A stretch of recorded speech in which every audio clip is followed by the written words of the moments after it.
Right? Hello, folks, and welcome to another lesson of Lessons from the Line. This is Lieutenant Colonel J. Arnold Clamon, retired military, 33 years Air Force, 28 years DOD.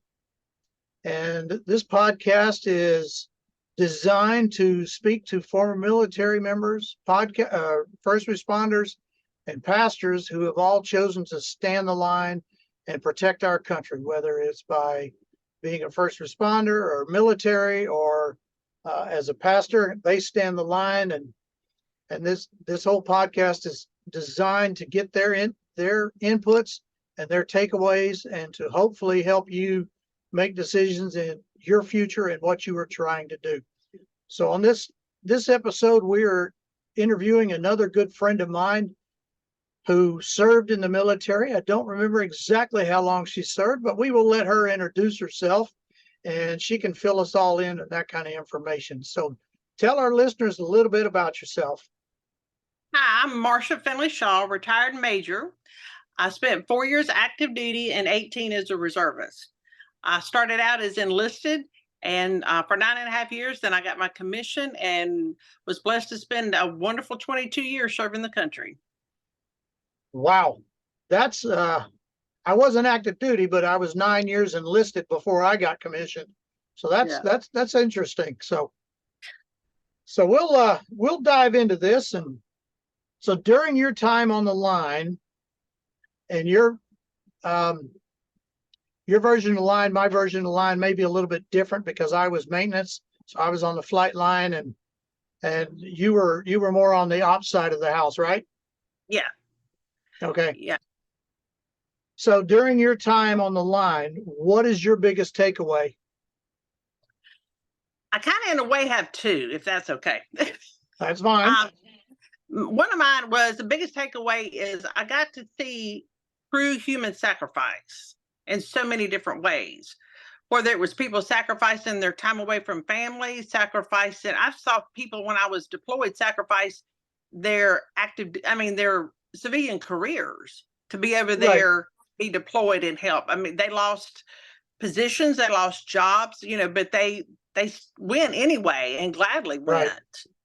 Right. Unfortunately, I was also in a position to see to be with someone who sacrificed their life, which is the ultimate sacrifice for our country. Right. And everyone sacrificed for people they didn't even know. And that's what was it's something that, to me, even to this day, is mind-blowing, that people would sacrifice so much for people that they don't even know.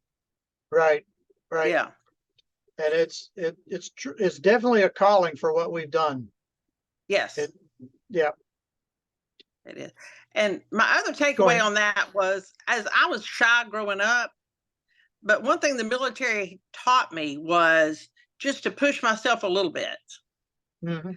And do something. You might make you a little uncomfortable or you're scared, but just do it. Just try it. Right. And if I hadn't done that, a lot of times there's a lot of things I would have missed out on. Right. And I've carried that on in life, and I tried to instill that into my boys as well. Right. Is sometimes don't let fear hold you back. So, and those are kind of my big. Right. Well, that makes sense. If you don't push yourself, you're not going to get anywhere, and you'll be stuck in a rut, and that's not fun. No. So moving on to our next question. Yeah. Which rolls right along with that one, is, during your time on the line, what is your biggest regret, if you have one? I guess more than anything, not so much while I was on the line. More, I wish my regret is not joining straight out of high school. Oh, okay. Yeah, maybe I would have done that. And also, another thing is, I wish I would have been more focused. I think when I was active duty, I had to be focused because that's all I did. But, as a reservist, we get pulled in so many directions because we have a civilian job, we have all of that. And I think there was a lot of times that I could have been a better airman, been a better supervisor, just across the board done a much better job if I had dug deeper into the weeds of things. I'm afraid I've stayed on the surface a little too much. Yeah. But being a reservist, even even with me being a reservist and still working DOD doing the same job, it's hard to dig in deep if you only do it one weekend a month and 15 days a year. It's definitely hard to dig in deep as you would on the active duty side. So I mean, that's understandable. Yeah. But yeah, I just look back and see ways that, but like anything, you can always hindsight is 2020 in the respect. I think I could have taken a little more time, or I don't know. I just see ways now that I could have dug in deeper, but hey, we made 22 years, so evidently I dug deep enough somewhere. Yeah, that leads right into the next question of how long did you serve? And you pretty much answered that question. It's 4 years active duty and total of 22 years, 18 years as a reservist. So that's even still a long career. Yeah. So with your career, what would you say is your greatest achievement?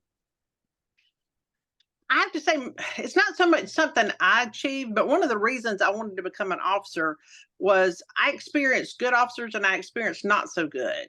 And I saw the impact they had on so many people's career, either good or bad. And now, don't get me wrong, I was excited about being an officer, but I also wanted to be able to help people in their careers. And I think some of my greatest, what I would consider, would be to see people that I've been able to help who have been able to take their career to the next step, or become commissioned, or make chief, or any of that. And knowing that I was able to encourage them or inspire them or do anything to help them, even if it was a small step. And to me, that's the greatest achievement there, is to help somebody else achieve something. Right. Well, to be honest with you, Miss Marcia, you were one of the ones that helped me to make that change. I was, like I said, I was enlisted when you and I first met, and through your guidance and your leadership ability there at Barksdale, I was able to go to the dark side, become an officer. Yes. And so I ended up retiring as lieutenant colonel. So it was an awesome career move for me, and I greatly appreciate all your help and guiding me with some of the external stuff that I needed to do in order to get there, and it's much appreciated.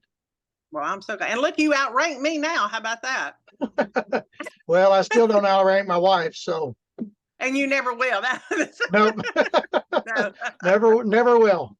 No. So moving on to our last question, and this has always been an intriguing question for each of my interviewees that I do.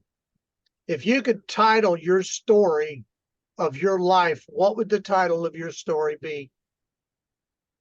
As far as being in an airman, I think it would probably be The Unlikely Airman.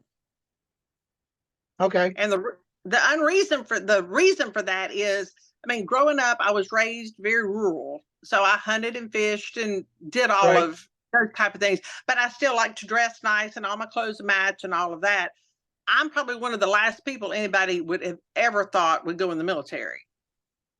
And just in general, and that scared me. I remember thinking when I was younger, I would never go in the military. I don't want anybody shooting at me.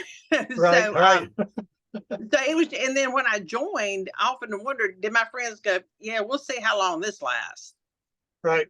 And even though they supported me, that was just very much out of the ordinary for me. So I think that's how I would title my career, because I was not one that most people would ever imagine. Number one, would even go in, but to make a career out of it. Right. Yeah, it's amazing when you get started in the military. You, like when I enlisted for 6 years to pay for my college. And 6-year mark rolled around, and I was enjoying what I was doing because I was also working as a air reserve technician. So I had to re-enlist to maintain my job. And next thing I knew it, I was sitting at 15 years, and I'm like, well, I'll just do 20. And next thing I knew it, I'm at 33 years, and they're saying, okay, it's time to get the shot. And I'm like, nope, I got enough time. I'm getting out. Gotta go. and it's so it's amazing how fast time flies. Oh yeah. And I know. go ahead. Oh, I just I was like, I could never, when it came time to get off active duty, what kind of pushed me to go into the reserves, I could never imagine not being allowed to step back on a base. It was Yeah. so much, it became part of my soul that I couldn't imagine somebody saying, "Oh, I'm sorry, you can't come back on base or be part of this world again." You know. Right. Yeah. Well, I grew up in that world because my dad was a pilot. So I grew up in that world, and I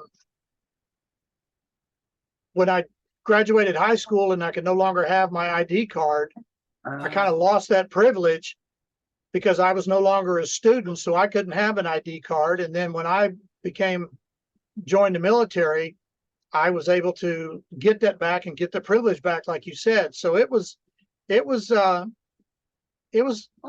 fun to do.